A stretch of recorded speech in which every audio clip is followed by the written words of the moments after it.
ഒരു സിനിമ എന്ന കലാരൂപത്തെ ഒരു വ്യക്തിയുടെ രാഷ്ട്രീയ അഭിപ്രായത്തിന്റെ പേരിൽ ബോയ്ക്കോട്ട് ചെയ്യാൻ ശ്രമിക്കുന്നത് ജനാധിപത്യത്തിന് തന്നെ ഭീഷണിയാണ്. എന്നാൽ ആ ഒരു ആയുധത്തിന് മുന്നിൽ തോറ്റുകൊടുക്കാൻ തയ്യാറാകില്ല എന്ന് പ്രഖ്യാപിക്കുകയാണ് വിസ്മയ മോഹൻലാൽ. നമ്മൾ ജീവിക്കുന്നത് അഭിപ്രായ സ്വാതന്ത്ര്യത്തെക്കുറിച്ച് വലിയ ചർച്ചകൾ നടക്കുന്ന ഒരു കാലഘട്ടത്തിലാണ്.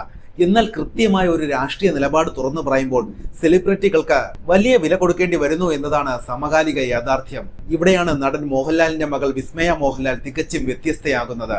വിദ്യാർത്ഥി പ്രതിഷേധങ്ങളിൽ അവർ നേരിടേണ്ടി വന്ന ശാരീരികവും മാനസികവുമായ ആഘാതങ്ങളെക്കുറിച്ച് ഒരുപക്ഷെ മലയാള സിനിമാ ലോകത്ത് നിന്ന് ആദ്യം ഉയർന്നു കേട്ട ശബ്ദങ്ങളിലൊന്ന് വിസ്മയുടേതായിരിക്കും. പുള്ളിക്കാരിയുടെ പുതിയ ചിത്രമായ തുടക്കം റിലീസിന് വെറും 2 ആഴ്ച മാത്രം ബാക്കി നിൽക്കെ ഒരു സേഫ് സോണിൽ നിൽക്കാൻ വിസ്മയ തയ്യാറായില്ല. ബോക്സ് ഓഫീസ് വിജയങ്ങളെക്കാൾ അവർ വിലമതിച്ചത് തന്റെ ശരികളെയായിരുന്നു. വിദ്യാർത്ഥികൾക്കെതിരെ നടന്ന ഭരണകൂട നടപടികളെ വിമർശിച്ചുകൊണ്ട് വിസ്മയ പങ്കുവെച്ച പോസ്റ്റ് വളരെ വ്യക്തമായിരുന്നു. അതില് ശബ്ദമുയർത്തുന്ന പൗരന്മാർക്ക് നേരെ സംവാദത്തിന് പകരം ബലപ്രയോഗം നടത്തുന്നത് എന്ത് തരം ജനാധിപത്യമെന്നാണ് അവർ ചോദിച്ചത്. നാളെ ഇത് നിങ്ങൾക്കോ നിങ്ങളുടെ കുടുംബത്തിനോ ആകാം. കേന്ദ്ര ഗവൺമെന്റിന്റെ നടപടികളെ കൃത്യമായി വിമർശിക്കുന്ന ഈ വാക്കുകൾ സംഘപരിവാർ പ്രൊഫൈലുകളെ വലിയ രീതിയിൽ തന്നെ പ്രകോപിപ്പിച്ചു.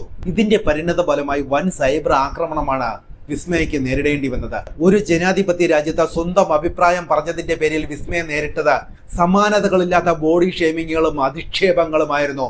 ആക്രമണം അവിടെ കൊണ്ട് നിന്നില്ല. അച്ഛനായ മോഹൻലാലിന്റെ ഫേസ്ബുക്ക് പേജുകളിൽ പോയി മോളെ നേരെ ചൊവ്വെ വളർത്തണമെന്ന് തുടങ്ങുന്ന അങ്ങേയറ്റം സ്ത്രീവിരുദ്ധമായ കമന്റുകളാണ് പലരും പോസ്റ്റ് ചെയ്തത്. തുടക്കം എന്ന സിനിമയെ തകർക്കുമെന്ന ഭീഷണികളും ഇതിൽ ഉൾപ്പെടുന്നു. എന്നാൽ ഈ ഭീഷണികൾക്ക് മുന്നിൽ മുട്ടുമടക്കാൻ ആ പെൺകുട്ടി തയ്യാറായിരുന്നില്ല.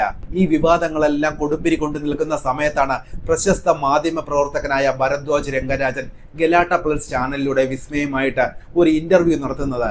മോഹൻലാലിന്റെ മകൾ എന്ന ലേബലിൽ ഒരു അഭിപ്രായം പറയുന്നതിൽ ബാരിയറായി തോന്നിയിരുന്നു എന്നായിരുന്നു ഭരദ്വാജിന്റെ ചോദ്യം. തനിക്ക് ശരിയെന്ന് തോന്നുന്ന കാര്യങ്ങൾ തുറന്നു പറയുന്നതിൽ മറ്റ് ഘടകങ്ങളെ കുറിച്ച് താൻ ചിന്തിക്കാറില്ല എന്നാണ് പുള്ളിക്കാരി പറഞ്ഞത്. നീ ഒരു പോസ്റ്റ് ഇടുമ്പോൾ അത് സാധാരണക്കാരൻ്റെതുപോലെയല്ല, അത് വിസ്മയ മോഹൻലാലിൻ്റെതാണ്. അതുകൊണ്ട് 2 വട്ടം ചിന്തിക്കണമെന്നൊരു സുഹൃത്ത് പറഞ്ഞിരുന്നതായും വിസ്മയ ഓർക്കുന്നു. ആ ഉപദേശങ്ങളുടെയും ഭയത്തിന്റെയും കാറ്റിൽ പാറി പറന്നുകൊണ്ടാണ് വിസ്മയ തന്റെ നിലപാടിൽ ഉറച്ചു നിന്നത്. പിന്നെ നെഗറ്റീവ് കമന്റുകളോ ട്രോളുകളോ താൻ നോക്കാറ് പോലുമില്ലെന്ന് അവർ വ്യക്തമാക്കുന്നു. സ്വാഭാവികം, മോഹൻലാലിന്റെ അല്ലേ മകൾ. കേരളം ഏറ്റവും കൂടുതൽ സ്നേഹിക്കുന്ന നടനാണ് മോഹൻലാൽ. അദ്ദേഹം പൊതുവെ രാഷ്ട്രീയ നിലപാടുകൾ തുറന്നു പറയാത്ത എല്ലാവർക്കും സ്വീകാര്യനായ ഒരു വ്യക്തിത്വമാണ്. നരേന്ദ്രമോദിക്കൊപ്പവും പിണറായി വിജയനൊപ്പവും വി ഡി സതീശനൊപ്പവും ഒരുപോലെ വേദി പങ്കിടുന്ന മോഹൻലാൽ ഈ വിഷയത്തിൽ പൂർണ്ണമായി നിശബ്ദത പാലിച്ചു. എന്നാൽ വിസ്മയെ സംബന്ധിച്ചിടത്തോളം ഏറ്റവും വലിയ ആശ്വാസം ആ കുടുംബം തന്നെയായിരുന്നു. എത്ര വലിയ സൈബർ ആക്രമണം ഉണ്ടായിട്ടും ആ ഒരു ഇൻസ്റ്റഗ്രാം സ്റ്റോറി പിൻവലിക്കാൻ കുടുംബം ഒരിക്കൽ പോലും ആവശ്യപ്പെട്ടിരുന്നില്ല. അഭിപ്രായ സ്വാതന്ത്ര്യം വ്യക്തിപരമാണെന്ന് അവർ മനസ്സിലാക്കി. പിന്നെ പേളിമാണിയെ പോലെ പല സെലിബ്രിറ്റികളും സൈബർ ആക്രമണം ഭയന്ന പോസ്റ്റുകൾ പിൻവലിച്ചപ്പോൾ വിസ്മയ സ്വന്തം നിലപാടിൽ ഒരു പാറ പോലെ ഉറച്ചു നിന്നു. അതിന്റെ ഇടയിൽ മോഹൻലാലിന്റെ ഏറ്റവും അടുത്ത സുഹൃത്തുക്കളിൽ ഒരാളായ സംവിധായകൻ മേജർ രവി വിസ്മയെ തള്ളിപ്പറഞ്ഞുകൊണ്ട് രംഗത്തെത്തി. വിസ്മയ പഠിച്ചത് പുറത്താണ്, അവൾക്ക് രാഷ്ട്രീയത്തെക്കുറിച്ച് വലിയ അറിവില്ല എന്ന് പറഞ്ഞാണ് അദ്ദേഹത്തിന്റെ പ്രതികരണം. ഇത് ഇന്നത്തെ സമൂഹത്തിന്റെ ഒരു പൊതുവായ മനഃശാസ്ത്രത്തെയാണ് തുറന്നു കാട്ടുന്നത്. ഒരു വ്യക്തിക്ക്, പ്രത്യേകിച്ച് ഒരു സ്ത്രീക്ക് സ്വന്തമായി കൃത്യമായ ഒരു രാഷ്ട്രീയ നിലപാട് ഉണ്ടാക്കാൻ പാടില്ലെന്നും അവർക്ക് ചുറ്റുപാടുമുള്ള കാര്യങ്ങളെക്കുറിച്ച് ബോധ്യമില്ലെന്നും വരുത്തി തീർക്കാനുള്ള ശ്രമമായിരുന്നു അത്. അതും ഒരു ബോധപൂർവമായ ഒരു ശ്രമമായിരുന്നു അത്. ഓഗസ്റ്റ് 7-ാം തീയതിയാണ് വിസ്മയവുമായി ബന്ധപ്പെട്ട തുടക്കം എന്ന് പറയുന്ന ചിത്രം തിയേറ്ററുകളിലേക്ക് എത്തുന്നത്. ഒരു സിനിമ എന്ന കലാരൂപത്തെ ഒരു വ്യക്തിയുടെ രാഷ്ട്രീയ അഭിപ്രായത്തിന്റെ പേരിൽ ബോയ്ക്കോട്ട് ചെയ്യാൻ ശ്രമിക്കുന്നത് ജനാധിപത്യത്തിന് തന്നെ ഭീഷണിയാണ്.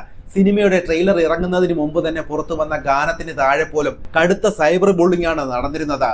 എന്നിരുന്നാലും സത്യം മനസ്സിലാക്കേണ്ട ഒരു പുതുതലമുറ ഇവിടെ തന്നെ ഉണ്ട്. അവർ വിസ്മയുടെ കലയെയും നിലപാടുകളെയും ഇരു കൈ നീട്ടി സ്വീകരിക്കുമെന്നതിൽ ഒരു സംശയവുമില്ല. സൈബർ ബുള്ളിംഗ് എന്നത് ഇന്നത്തെ കാലത്ത് വലിയൊരു ആയുധമാണ്. എന്നാൽ ആ ഒരു ആയുധത്തിന് മുന്നിൽ തോറ്റുകൊടുക്കാൻ തയ്യാറാകില്ല എന്ന് പ്രഖ്യാപിക്കുകയാണ് വിസ്മയ മോഹൻലാൽ.